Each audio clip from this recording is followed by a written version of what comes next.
যে কোনো দোয়াতে আপনি যখন নিজের জন্য দোয়া করবেন আল্লাহর প্রশংসা দিয়ে শুরু করবেন। দোয়া করার তরিকা শিখেন, অনেকে দোয়া করার তরিকা জানেন না, সরাসরি আল্লাহর কাছে চাওয়া, নিজের জন্য চাওয়া শুরু করলো।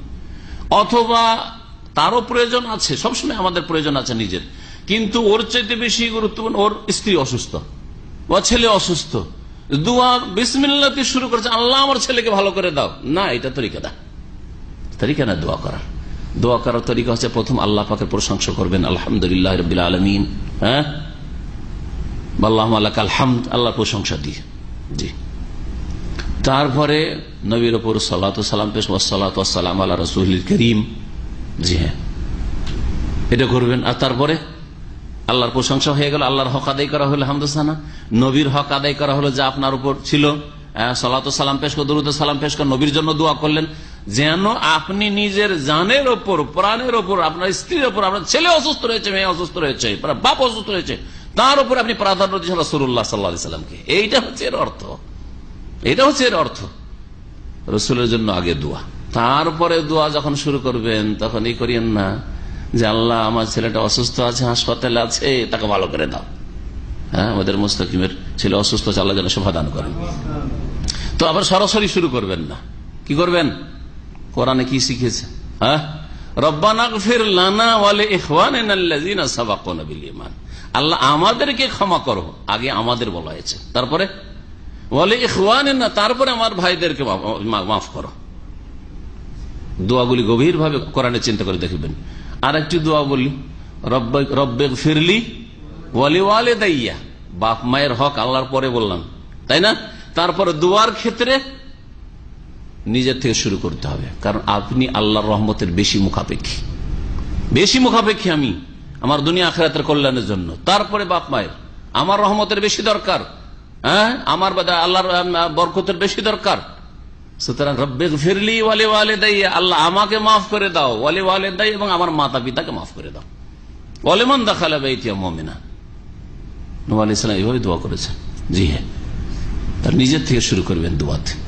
শেষখানে যখন শেষ করবেন আবার আপনি সেখানে নবী সাল্লাল্লাহু আলাইহি ওয়াসাল্লামের উপর দরুদ সালাম, সাল্লাল্লাহু নবিয়্যিনা মুহাম্মদ এইভাবে, অথবা সুবহান রাব্বিকা রাব্বিল ইজ্জাতি আম্মা ইয়াসিফুন ওয়া সালামুল আলাল মুরসালিন আলহামদুলিল্লাহ, এইভাবে আপনি যখন কোনো বালা মুসিবত আসবে, আপনার উপর বালা মুসিবত আসবে, অথবা ভুল করেছেন, গুনাহ করেছেন, আল্লাহর কাছে ক্ষমা চাইছেন, তওবা করছেন, মাগফিরাত চাইছেন, দুটো ক্ষেত্র করা যেতে পারে, 11 হয়ে গেল।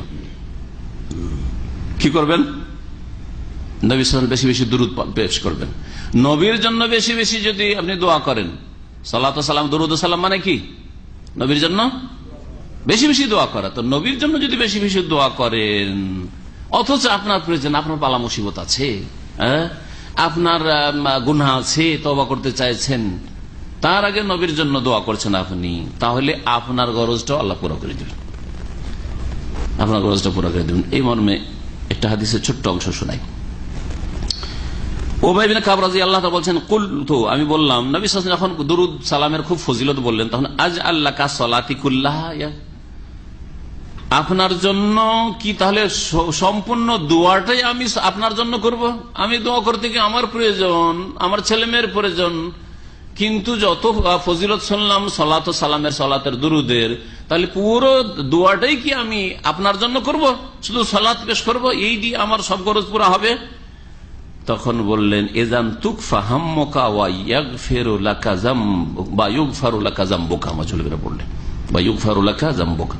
তুকফা হাম্মুকা, যদি তুমি তোমার দোয়াতে পুরোটাই দুরূদ পড়ো, তাহলে তোমার দুশ্চিন্তা দূর করার জন্য যথেষ্ট হবে, বালা মুসিবত দূর করা যথেষ্ট হবে। ওয়া ইউগফারু লাকা যামবুকা, আর তোমার গুনাহ মাফ করে দেওয়া হবে, তোমার গুনাহ মাফ করে দেওয়া হবে। তাহলে গুনাহ হয়েছে বুঝতে পারছেন, আর সবসময় গুনাহ হচ্ছে, বেশি বেশি দুরূদ সালাম পেশ করলে গুনাহ মাফ হয়। হাদিস রয়েছে তিরমিজিতে এবং হাদিস হাসান। ইন্নামা আশকু বাথি ওয়া হুজনি ইলাল্লাহ ওয়া আ'লামু মিনাল্লাহি মা লা তা'লামুন।